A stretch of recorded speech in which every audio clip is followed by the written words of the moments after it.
દિવાળી અને દશેરા પહેલા કેબિનેટે કેન્દ્રીય કર્મચારીઓ માટે મોંઘવારી ભથ્થામાં 3% વધારો મંજૂર કર્યો છે. બુધવારે કેબિનેટે કેન્દ્રીય કર્મચારીઓ અને પેન્શનરો માટે મોંઘવારી ભથ્થામાં 3% વધારો કરવાની જાહેરાત કરી. આ સાથે જ કર્મચારીઓનું મોંઘવારી ભથ્થું હવે 55%થી વધીને 58% થઈ ગયું છે. આ વધારો 1 જુલાઈ 2025થી અમલમાં આવશે.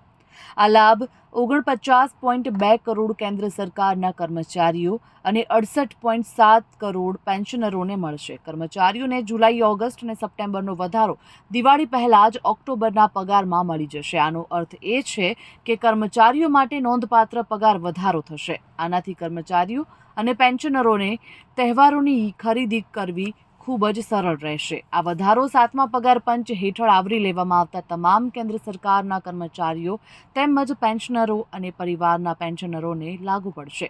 ₹30,000ના મૂળ પગાર ધરાવનાર કર્મચારીને દર મહિને વધારાના ₹900 મળશે, જ્યારે ₹40,000ના પગારવાળા કર્મચારીને વધારાના ₹1,200 મળશે.